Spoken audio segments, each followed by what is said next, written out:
people of the internet? Welcome back to another video. It is I, Don Thomas, back in here with another one. As always, folks, the likes, the comments, the subscribes are all greatly appreciated. Thank you so much for the support on this channel. Without further ado, let's go ahead and dive into today's topic, folks. I got a video pulled up here.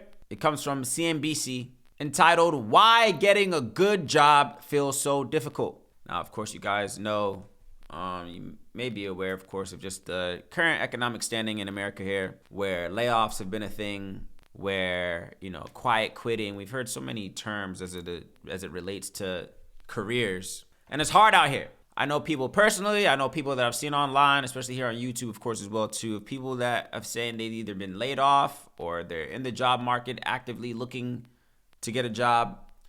And it's not easy out here. I know the job market is a little bit difficult. That's common knowledge for a lot of us here, but I wanted to get some insight from this video and see if there's any reasoning behind why it's so difficult to find a good job, right? I have my thoughts. Of course, I want to hear your thoughts down in the comment section below.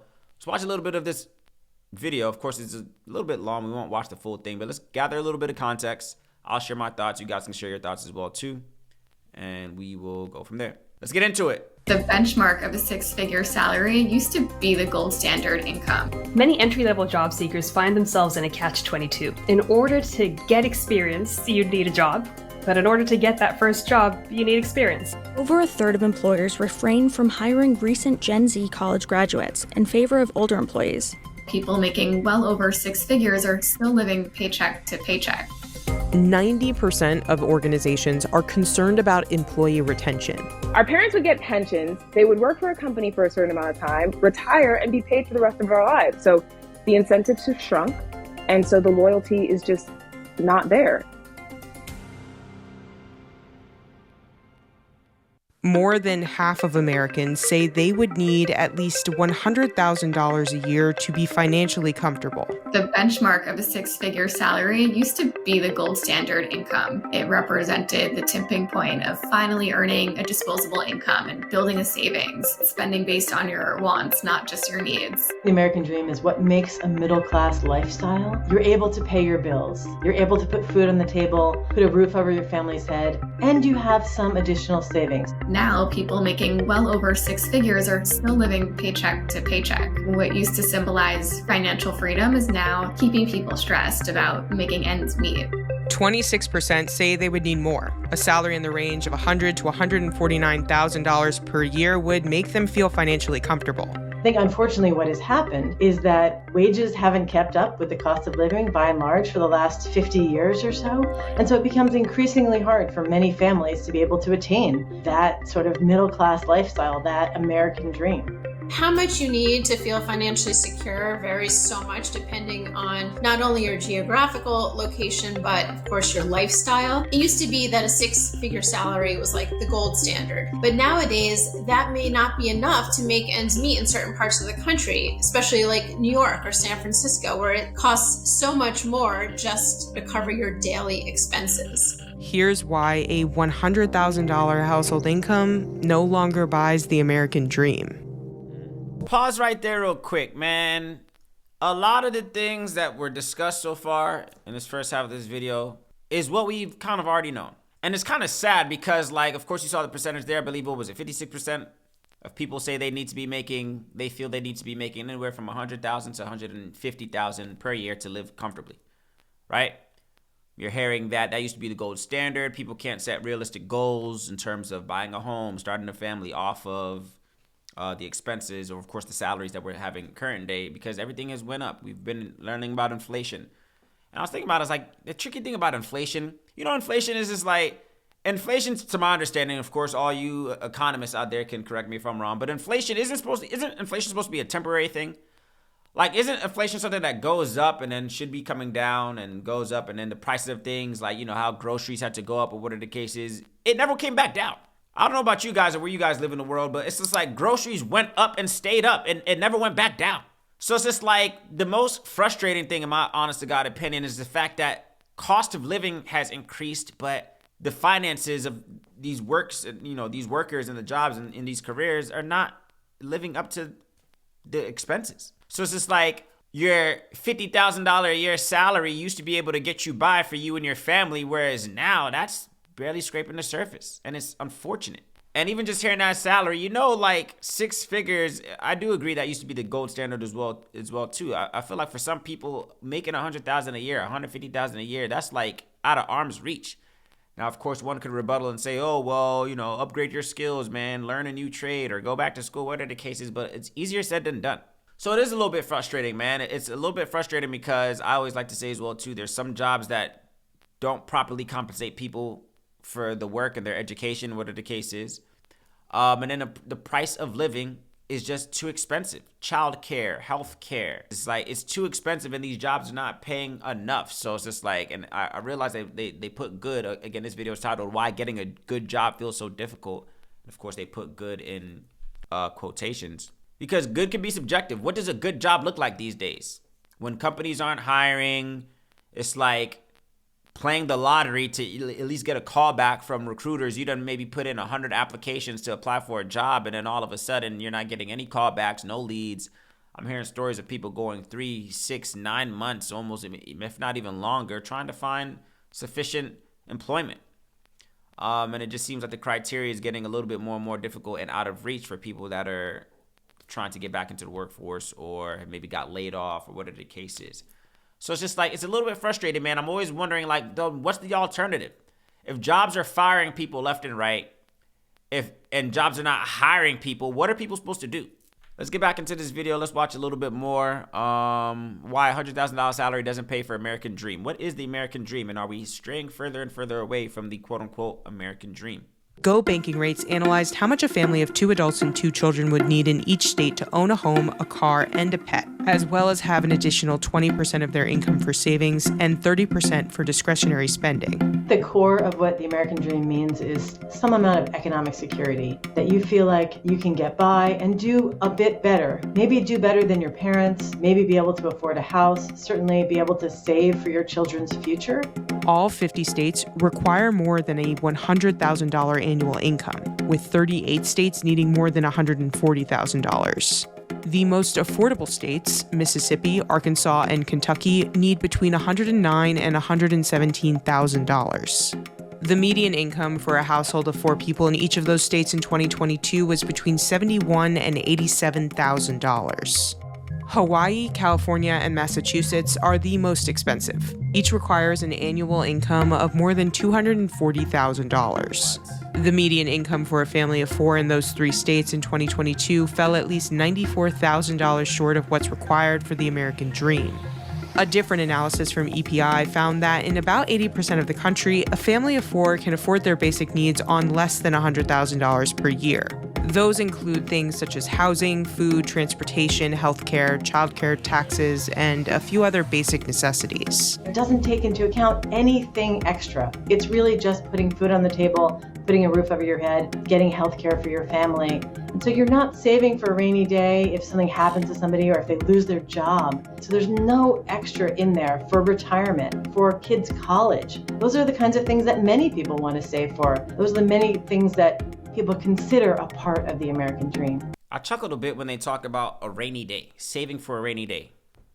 How do you save for a rainy day when every day is raining?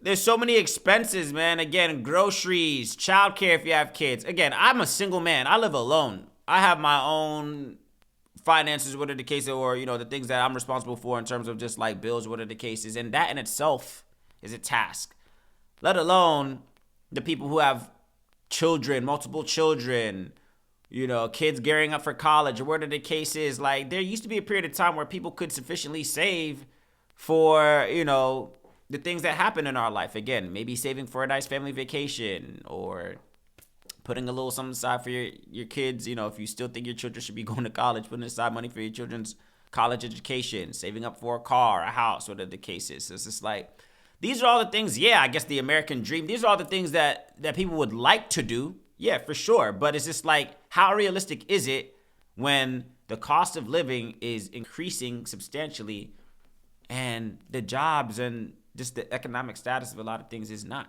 It's a little bit frustrating, man. And it's just like, I don't know what the solution is. Honestly, in my personal opinion, folks, in terms of, let's just talk about work, because I think I did another video in general as well too. I think the concept of work, a job, is changing, and it's been changing for some time. Again, start your timers from 2020. I feel like a lot of things changed when we saw an influx of working from home and, different, with the advancement of AI technology, what brought in jobs and took away jobs. So I feel like work looks a lot different. I feel like people, especially employees, are, trying to find a better balance between, work and play, I guess, essentially, or just like work-life balance, essentially, is what I should say.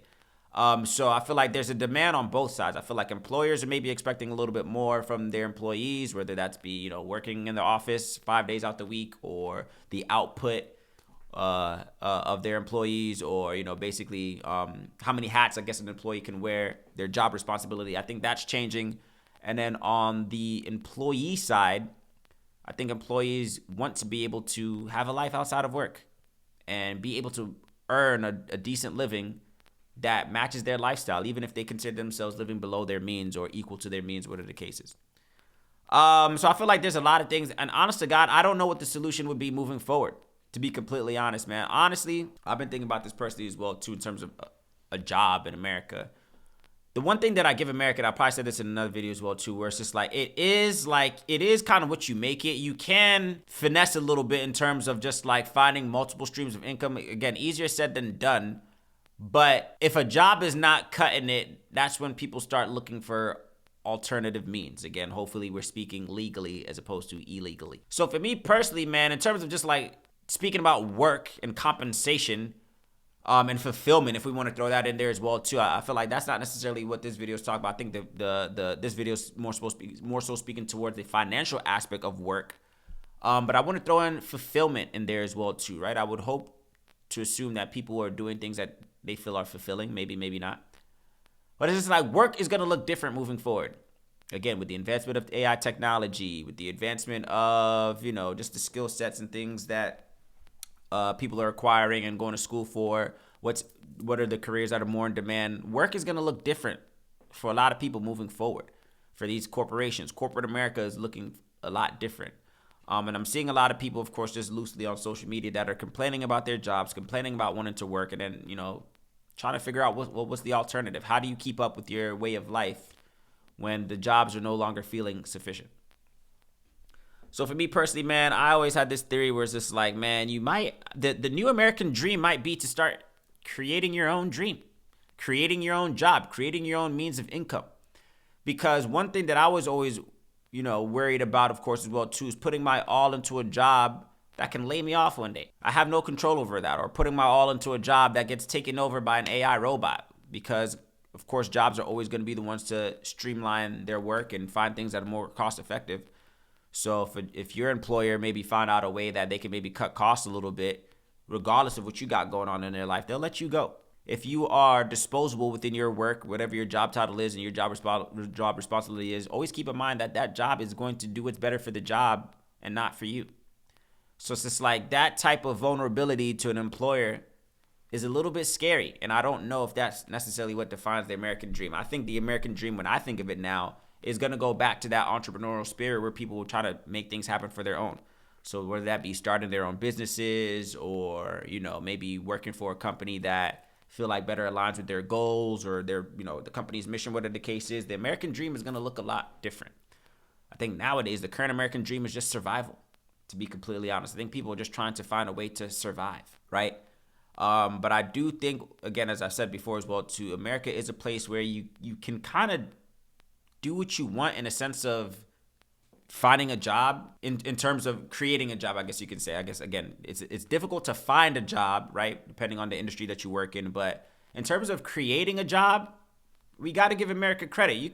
People are creating jobs out of what we would consider nothing, out of an idea, out of whatever the case is. So I think it is a call to action for people to be a lot more creative in terms of how they're looking to make a living, how they're looking to make an income, what they consider work, what they consider a job, right? So at least that's just been my mindset. Of course, if you're familiar, of course, I am trying to maneuver my way in my career right now. Of course, taking a new leap, a new direction, whatever the case is. And I'm trying to figure things out, of course, as we move into 2025, or now that we've entered 2025, depending on when I upload this video. So yeah, work looks a lot different. I feel like fulfillment is a factor as well too. I think people are just honestly just stressed and tired as well too. But of course we would feel away, man. How would you feel if you felt like you were doing 40 hours, 50 hours, per week, depending on where you work, and not feeling like you're being properly compensated for it, right? And all your expenses are still rising, your groceries are still rising, healthcare is still rising, childcare is still rising, but that paycheck is getting harder and harder to stretch from your corporate job. So yeah, I do think we're seeing times right now where it is forcing people to have multiple streams of income. Like I think less and less people are surviving off of one stream of income. Don't get me wrong. Of course, there's people out here doing a lot better than others, depending on, your expertise, your skill sets, this, that, and the other. But for the most part, man, if you only have one stream of income, that is kind of scary waters to be navigating, especially if it's contingent upon a corporate job within maybe the tech space or whatever industry, honestly. But it's just like putting all your eggs into one basket when it comes to these jobs nowadays is a little bit of a risk, man, because we see that the economy and the job market, the workforce is changing. So those are my thoughts. Of course, I want to hear yours down in the comment section below. What do you make of all of this, man? Why is it so difficult to find a good job?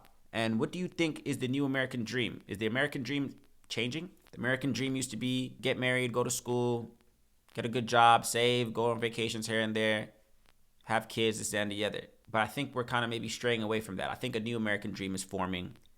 And I think it does call for people to get a little bit creative and put power into their own hands. At least those are my thoughts. Of course, I want to hear yours down in the comment section below. As always, the likes, the comments, the subscribes are all greatly appreciated. I will catch you on the next one.